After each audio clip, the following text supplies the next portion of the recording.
Good afternoon, students.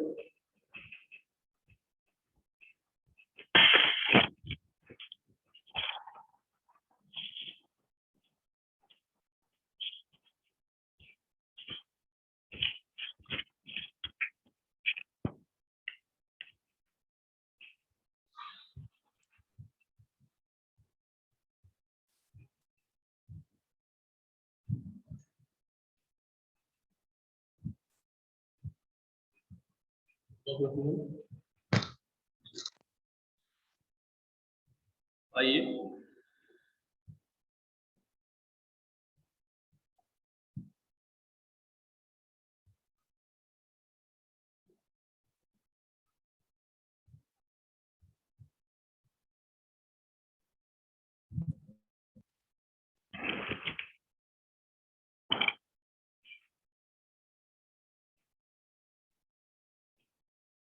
Good afternoon student. आइए चलते हैं। कल हमने टाइप्स ऑफ मैट्रिसेस पढ़ा था। आज हम इक्वलिटी ऑफ मैट्रिसेस देखेंगे। कुछ मैट्रिसेस हैं, इनके बारे में मैं आपको आगे बताऊंगा। फिलहाल हम इक्वलिटी ऑफ मैट्रिसेस देखेंगे, क्या होता है इक्वलिटी ऑफ मैट्रिसेस। तो देखते हैं इक्वलिटी ऑफ मैट्रिसेस। मैं आपको बताता हूँ इक्वलिटी ऑफ मैट्रिसेस।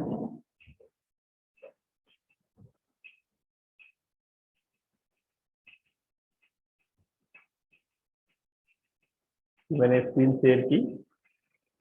अब देखते हैं इक्वलिटी ऑफ मैट्रिसेस क्या होता है। आइए देखते हैं इक्वलिटी ऑफ मैट्रिसेस के बारे में।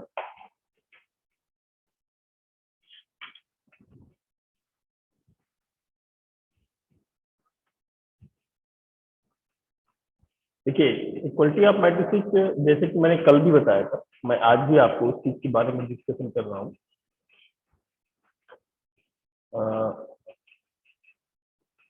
यानी कि इक्वलिटी ऑफ मैट्रिसेस।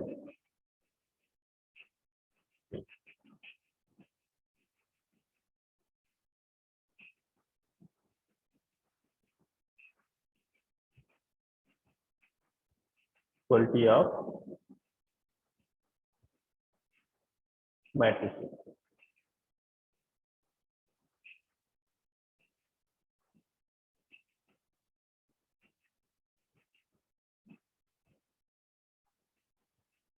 देखिए, इसमें बेसिकली होता क्या है कि एक ही ऑर्डर के दो मैट्रिसेस हम लेते हैं। एक ही ऑर्डर के, सपोज करो कि लेट एक आपके पास मैट्रिक्स ए है और एक आपके पास बी है। ये दो मैट्रिसेस हैं, हमने आपको दे दी। ये दोनों सेम ऑर्डर के हैं, यानी कि हम ये कह सकते हैं कि ए एक मैट्रिसेस है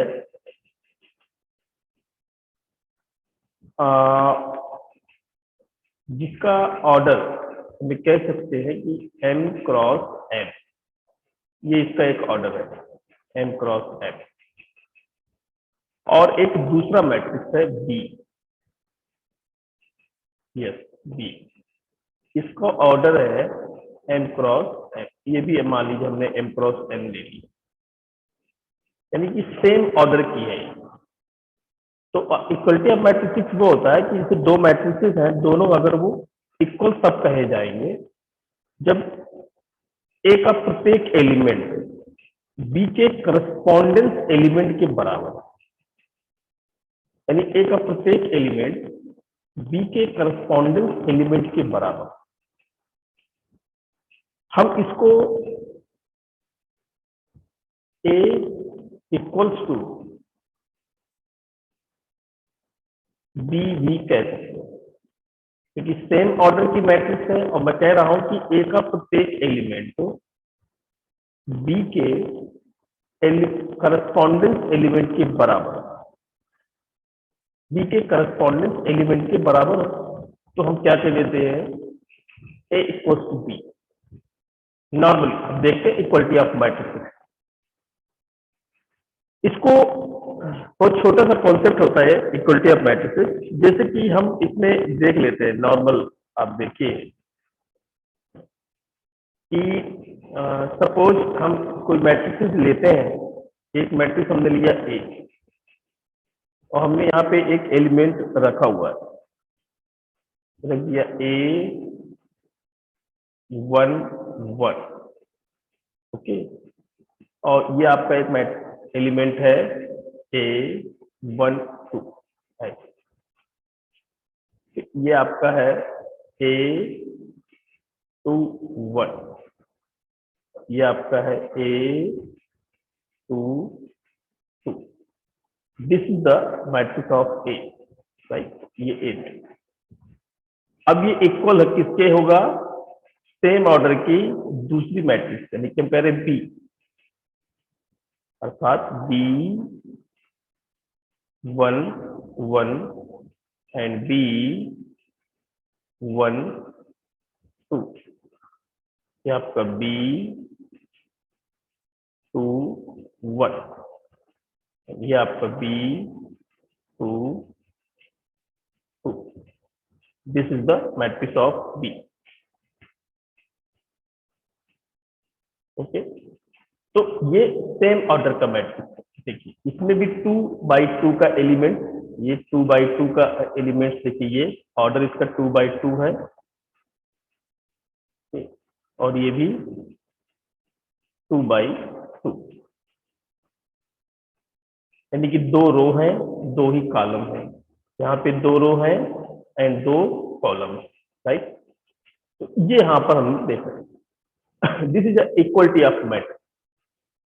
दूसरी बात इसमें ये आती है कि इस पे क्वेश्चन जो बनता है, नॉर्मली क्वेश्चन जो पूछा जाता है वो पूछा जाता है कि सपोज करो कि आपके पास कोई क्वेश्चन ऐसे दे देगा, जैसे कि मैं एक क्वेश्चन यहाँ पे लिख रहा हूँ, कह देगा कि फाइंड, ऐसे करके दे देगा, कह देगा फाइंड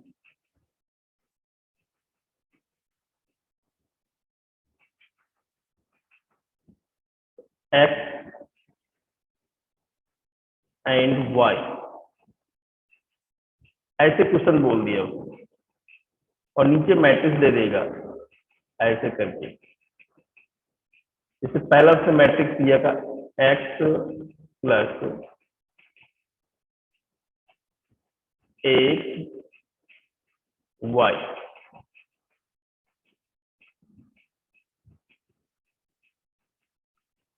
ये 4 3 6, ये आपका मैट्रिक्स होगा। इक्वल, ऐसे इक्वल लगेगा साइन और दूसरा मैट्रिक्स दे देगा ऐसे करके, ये एंड 17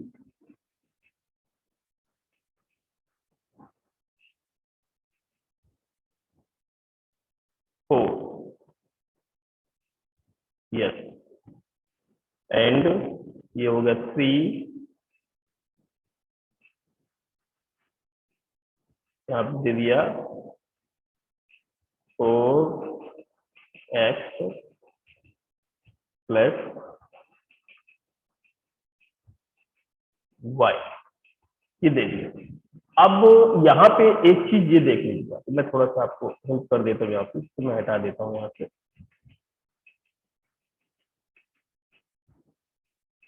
ओके, ये थोड़ा सा और इसको मैं साफ साफ लिख दे रहा हूँ।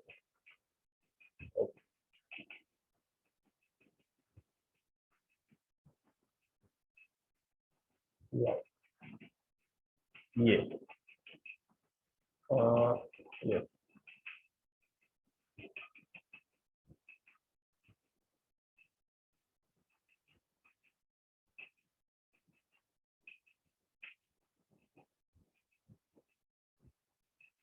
ये हुआ है।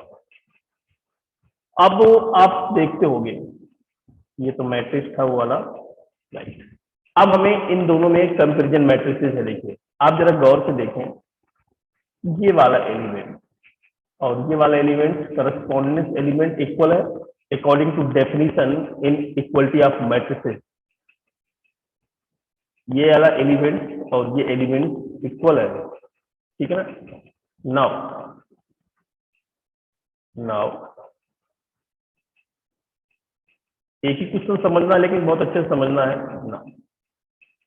हम करेंगे क्या कि अगर ये मैट्रिक्स इस मैट्रिक्स के बराबर, तो अकॉर्डिंग टू दिस कंडीशन हम अप्लाई करेंगे, यानी कि इसके करस्पॉन्डेंस एलिमेंट, ए का प्रत्येक एलिमेंट, ये दिस इज ए का प्रत्येक, इसको भी मानेंगे, इसका प्रत्येक element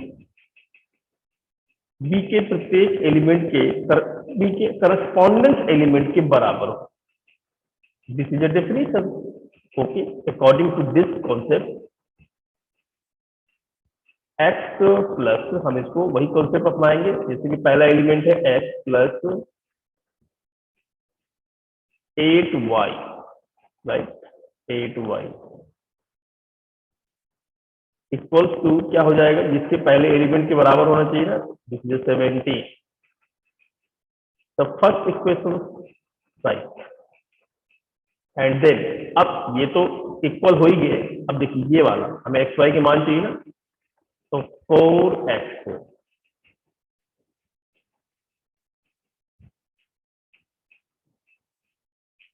plus y equals to second equation.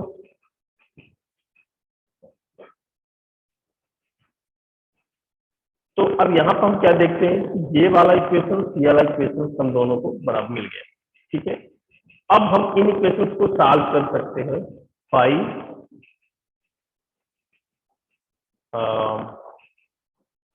Termination rule अपनाए हम यहाँ पे। तो देखिए, जैसे कि आप देख रहे हो कि अब हम किसी एक को, जिसे आपने पढ़ा होगा विलोपन मेथड होता है, विलोपन विधि, किसी एक वेरिएबल को हम यहाँ से कैंसिल आउट कर दें, हटा दें, तो दूसरा का वैल्यू निकल आएगा। किसी भी एक, चाहे y को हम ले लें या हम x को ले लें, चलो मैं x को ले लेता हूँ, तो इसमें x को हमें कट करने के लिए वहां पे 4x होना चाहिए, बट ये 4x नहीं है, तो हम यहाँ पे क्या करेंगे, इसमें 4 का मल्टीप्लाई कर देंगे ऐसे करके, ये हमने मल्टीप्लाई किया। अब ये इक्वेशन जाके यहाँ पर बन जाएगी 4x, यानी 4 का मल्टीप्लाई करेंगे होल इक्वेशन में, प्लस 4 8 जा 32, this is the 32 y equals to 17 fourth. Okay,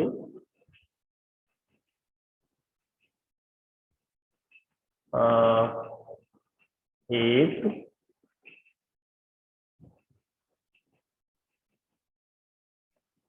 and 6, यानी कि 17 फोर जा 68। ये आपको इक्वेशन अलग मिल गई। अब इस इक्वेशन को हम एज इट इज वैसे के वैसे ही कॉपी कर दें, 4x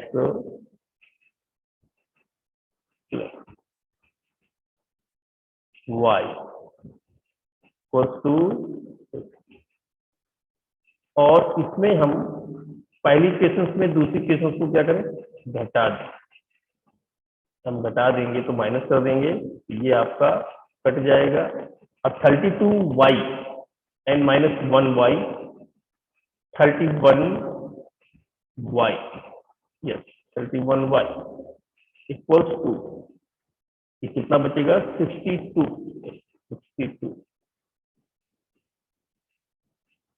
ओके, अर्थात y इक्वल्स टू आपका वैल्यू कितना आएगा, 31 को डिवाइड करेंगे ना, 62 ओवर, क्या हो जाएगा, 62 ओवर 31, राइट, 31 इक्वल्स टू कितना होगा, 2। अर्थात आपको y का वैल्यू क्या मिला यहाँ पे, y इक्वल्स टू आपको क्या मिल गया, 2, राइट, 2 मिल गया। यस, ये देखिए y का वैल्यू आपको 2 मिल गया। ओके, अब इस y की वैल्यू को हम इन दो में से किसी भी इक्वेशन में रखते हैं। I suggest put the value of y in equation number 2, equation number 2, तो देन यहाँ पे कर दे रहे 4, ये 4 इंटू, सॉरी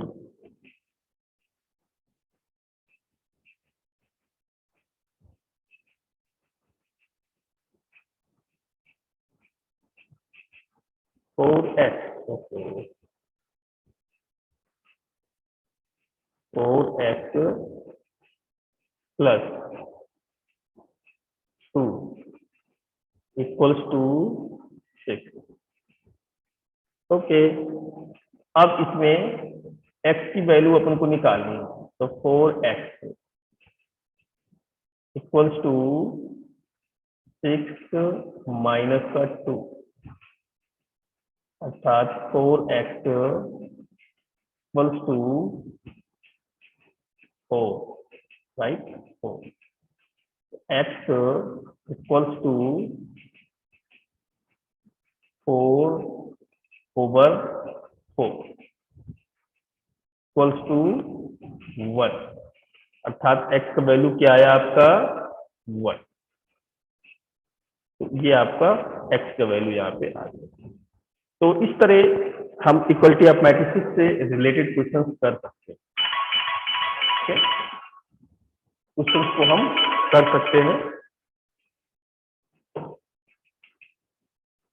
ओके, अब मेरा अगला क्वेश्चन होगा, इसमें मैं इसको हटा दूं एक बार। ओके, पूरी तरह से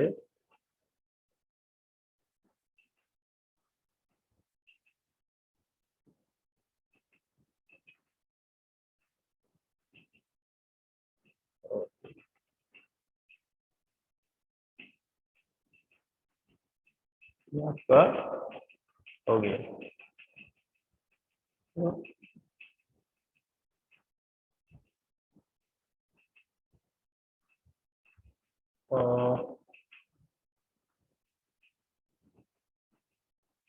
ओके,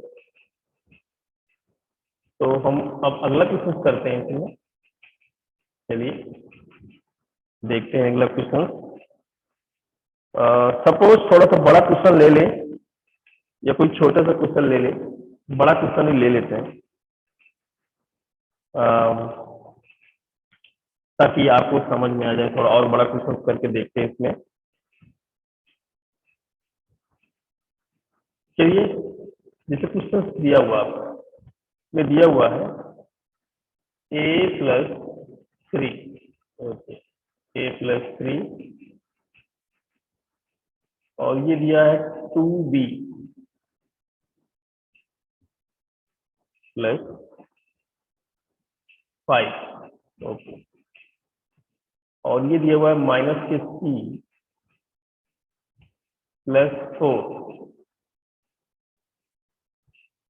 और ये दिया हुआ है b - 2, राइट। इक्वल्स टू क्या दिया हुआ है? इक्वल्स टू दिया हुआ है -2 1 0 1, ऐसे दिया हुआ। अब वो कह रहा है कि मेरे को, सॉरी,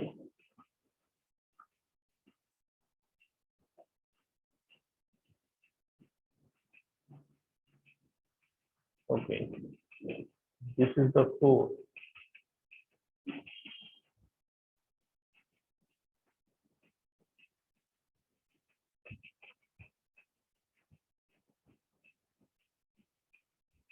ओके। तो अब देखिए, मैंने करस्पॉन्डिंग एलिमेंट को इक्वल करना है, तो इसको हम इसके इक्वल करेंगे, इसको हम इसके इक्वल करेंगे और इसको हम इसके इक्वल करेंगे और इसको हम इसके इक्वल कर देंगे। चलिए, इसे a+3 इक्वल -2, राइट। तो इससे हम वैल्यू निकाल सकते हैं, बिल्कुल निकाल सकते हैं। a की वैल्यू हमारी सीधी सीधी निकल आएगी। a इक्वल्स टू, अभी -2 है,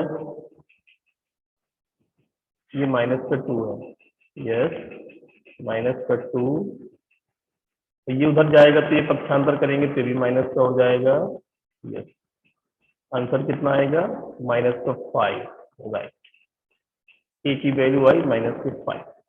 ओके, इसी तरह इसको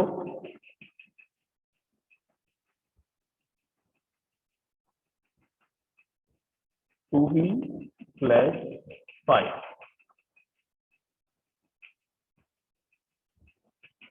इक्वल 1।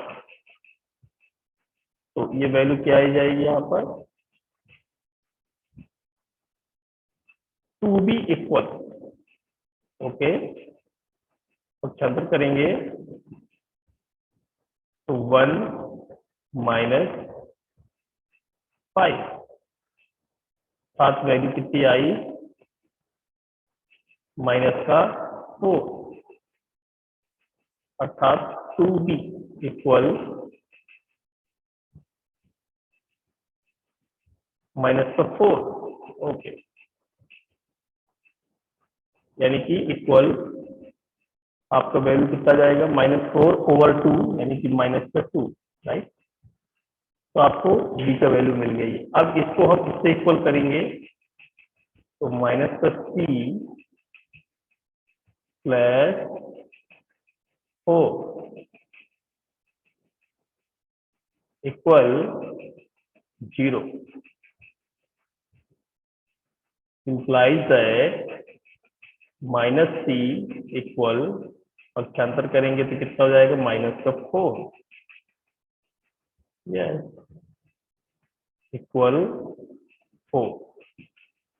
तो c की वैल्यू कितनी आई, 4।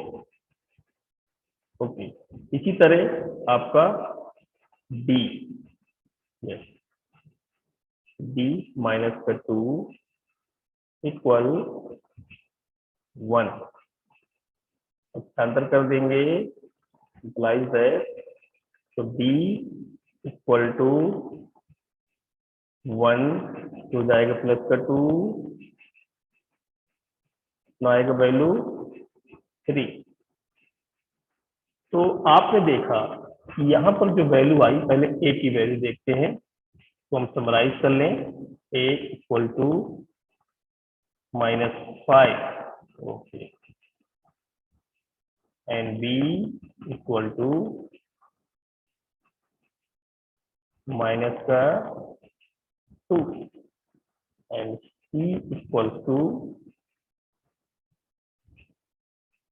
4, and d equal to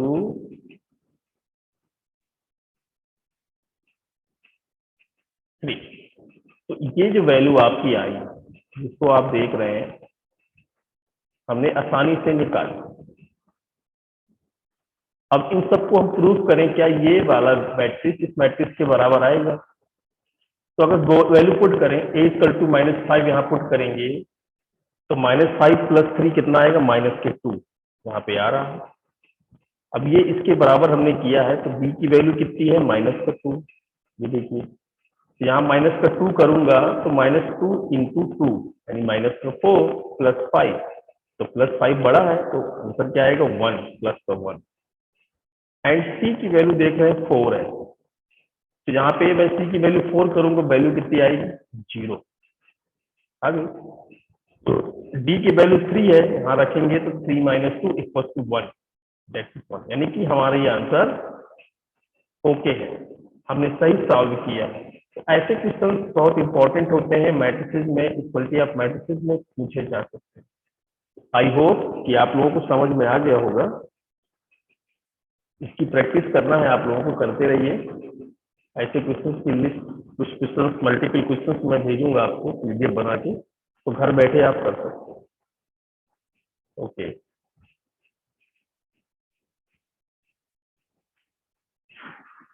thank you.